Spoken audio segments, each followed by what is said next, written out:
मोटा भाई केम छो। मजामा मोटा भाई, सब ठीक है। मोटा भाई पार्ट 2 में आपका स्वागत है। पार्ट 2 में बड़ी इंटरेस्टिंग फैक्ट पे डिस्कस करेंगे विद नंबर्स। नंबर्स।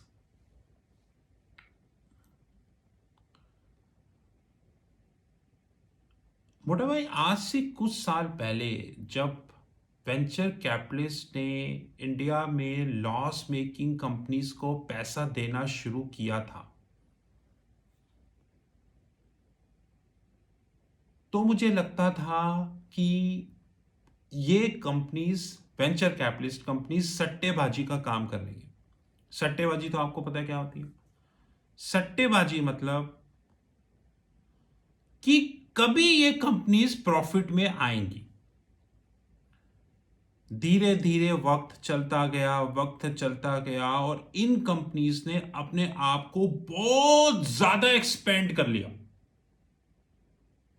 इसके मैं आपको 3 लेटेस्ट एग्जांपल देता हूं मोटा भाई। Number 1, Paytm. मैं 200% आपको लिख के देता हूं कि आपने पेटीएम की एनुअल रिपोर्ट कभी खोल के भी नहीं देखी होगी, क्योंकि आपके पास ना समय है, ना आपको एनुअल रिपोर्ट देखनी आती है। दोनों सुनो, क्योंकि समय आपके पास है नहीं और एनुअल रिपोर्ट आपको देखनी आती नहीं, तो आपने कभी पेटीएम की एनुअल रिपोर्ट खोल के देखी नहीं।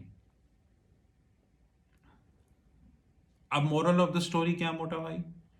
आपको इतना भी नहीं पता होगा कि पेटीएम की कितनी सब्सिडरीज हैं। जोमैटो, बायजूस और ऐसी कई कंपनीज।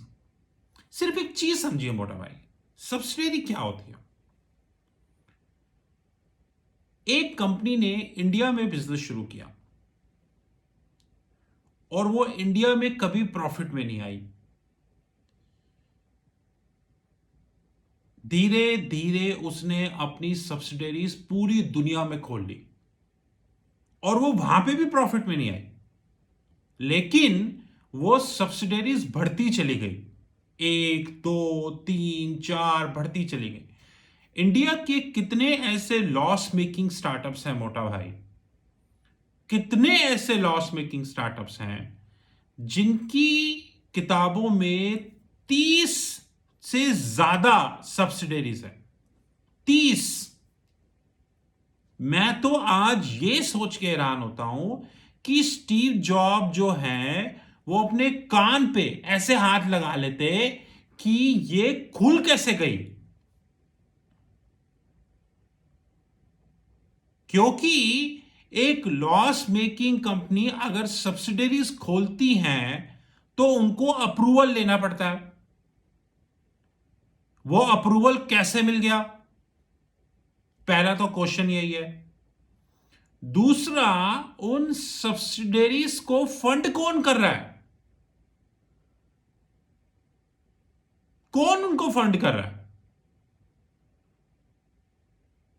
कौन उनमें पैसा लगा रहा है? क्योंकि एक लॉस मेकिंग कंपनी जो इंडिया में खुली, आज वो दुनिया की हर देश में एक सब्सिडरी खोल रही है, उसमें कौन पैसा लगा रहा है? और अगर कोई पैसा लगा रहा है तो उस पैसे की इंफॉर्मेशन आरबीआई के पास होनी चाहिए। लेकिन क्या कभी हमारे पास वो इंफॉर्मेशन होगी? नहीं, कभी नहीं होगी, चाहे कुछ भी हो जाए। कभी कोई मीडिया संस्थान इस बात को रेस करेगा कि एक लॉस मेकिंग कंपनी की इतनी सारी सब्सिडरीज कैसे खुल गई? नहीं। अकाउंटिंग वाइज बात करते हैं मोटा भाई। अकाउंटिंग वाइज, अकाउंटिंग ये बोलती है कि किसी भी कंपनी का बेस, पिलर,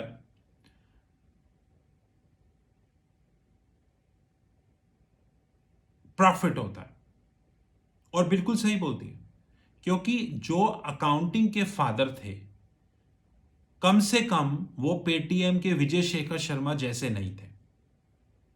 ये एक बात फैक्ट है।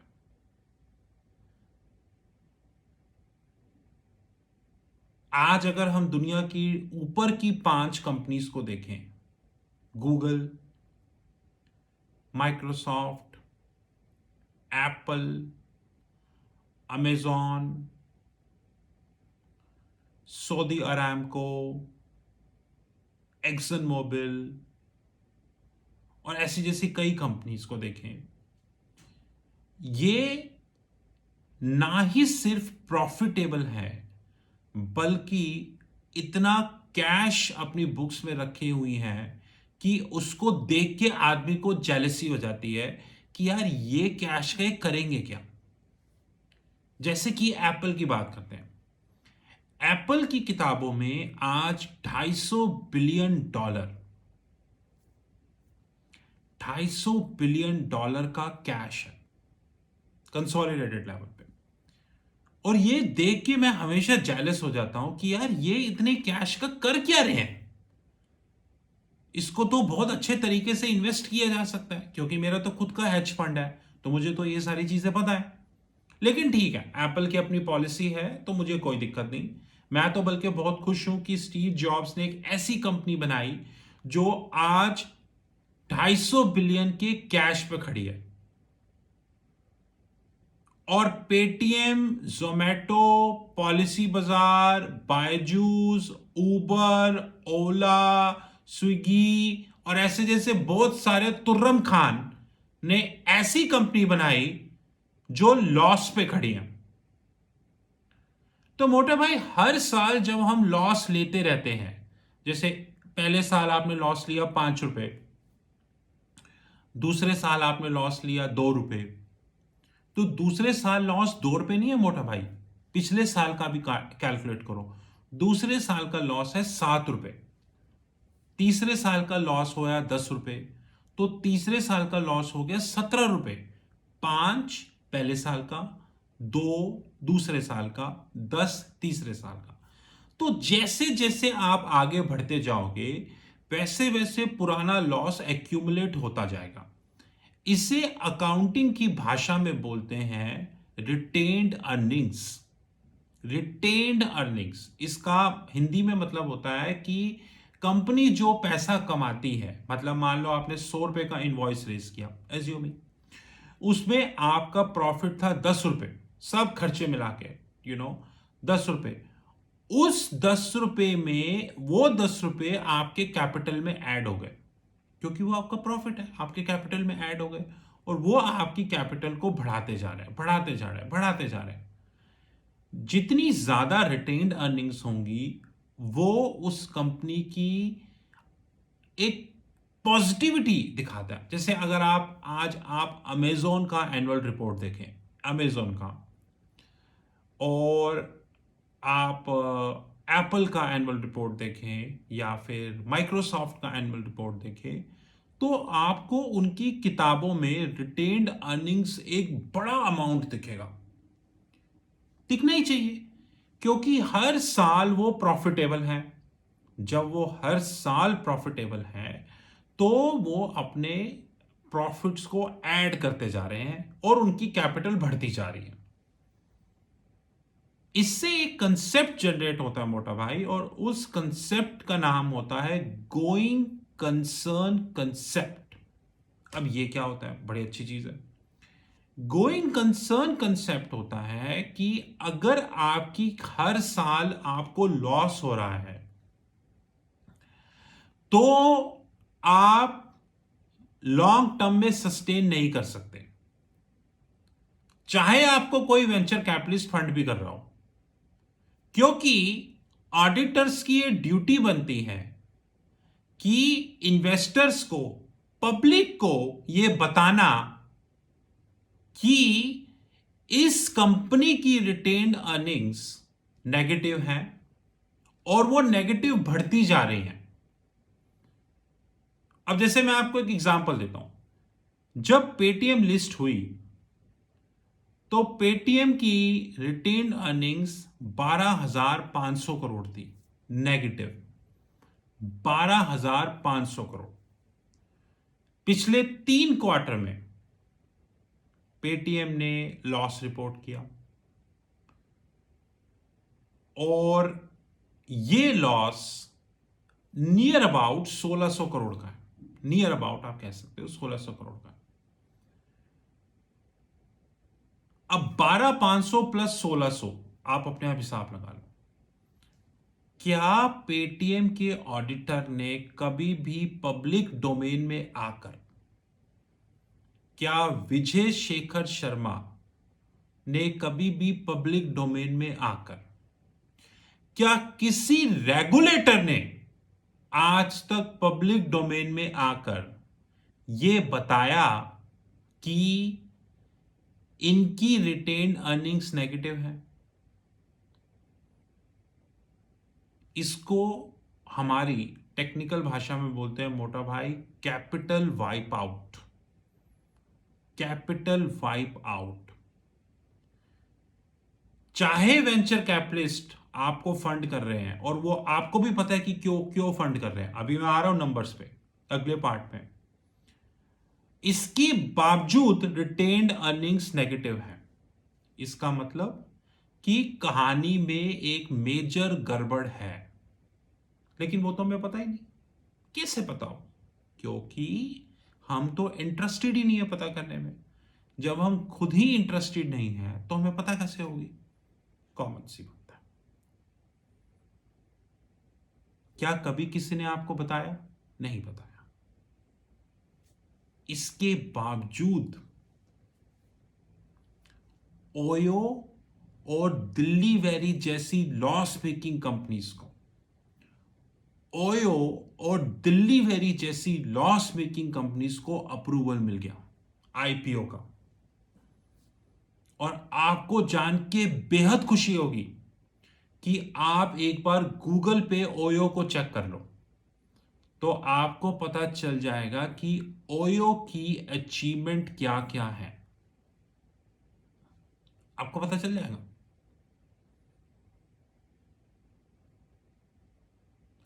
लेकिन इसके बावजूद ओयो को अप्रूवल मिल गई। समझे मोटा भाई? यानी पेटीएम, जोमैटो, नाइकिया, पॉलिसी बाजार, इन चारों की रिटेन्ड अर्निंग्स चेक करना। ओयो, दिल्ली वेरी,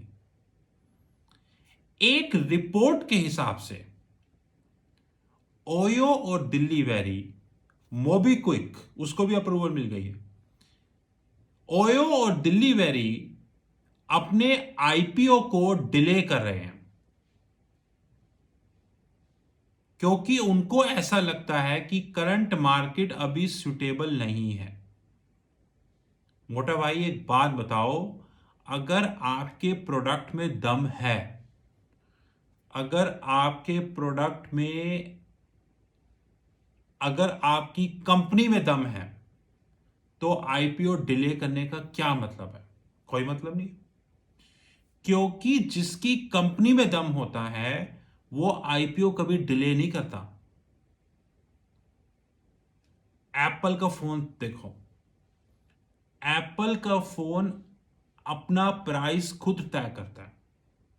क्या एप्पल कभी बोलता है कि फलानी कंपनी का प्राइस इतना है तो हम भी इतना रखेंगे? नहीं। क्या फलानी कंपनी का प्राइस इतना है तो हम भी इतना रखेंगे? नहीं। एप्पल कहता है मेरा प्रोडक्ट है, मुझे मेरे प्रोडक्ट की क्वालिटी पता है, मैं अपना प्राइस खुद डिसाइड करूंगा। अगर इन्वेस्टर को लेना होगा, कस्टमर को लेना होगा तो वो बाय करेगा। जैसे कि मैं एप्पल के फोन के अलावा कोई फोन नहीं लेता।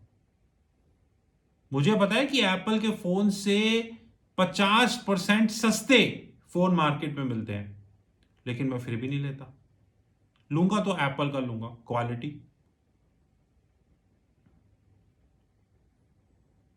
तो अगर आपकी कंपनी में दम है तो आपने उसको डेफर क्यों किया?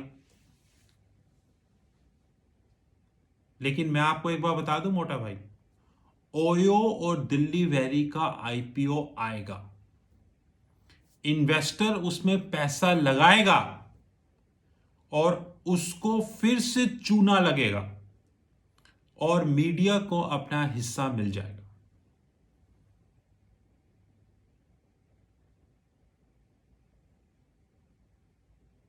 ये हाल है इंडिया में।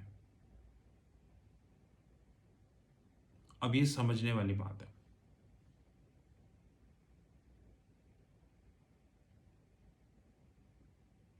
पार्ट 2 में सिर्फ 3 क्वेश्चंस।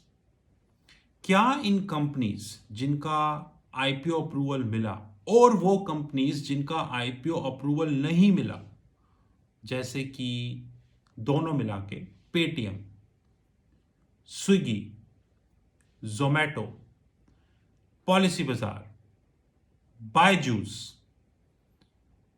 ओला, दिल्ली वैली,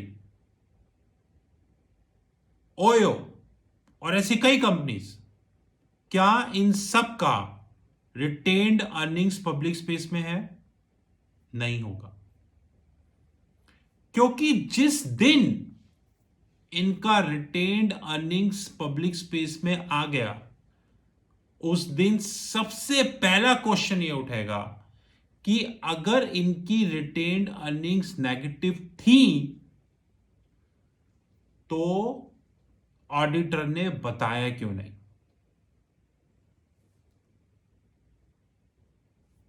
रेगुलेटर ने पहले वार्निंग क्यों नहीं दी? क्रेडिट रेटिंग एजेंसी ने पहले बताया क्यों नहीं?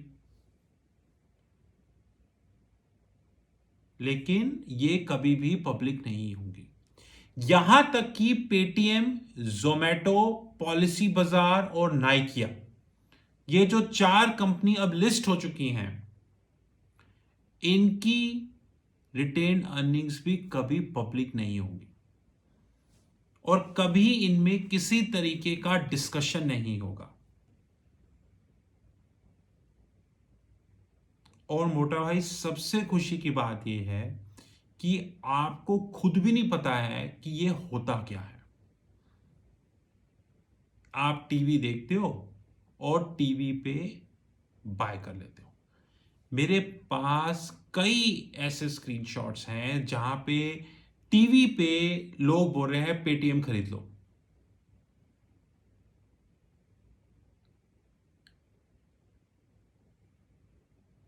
ये था मोटा भाई पार्ट 2। लेकिन जाने से पहले एक सजेशन फ्री में। जब तक हम अपनी नॉलेज को इंप्रूव नहीं करेंगे, जब तक हम अपनी नॉलेज को इंप्रूव नहीं करेंगे, तब तक भारत की मीडिया हमें बनाती रहेगी और बना रही है। मैं कई बार ये बोल चुका हूं और अभी बहुत सारी वीडियोस और लेके आने वाला हूं।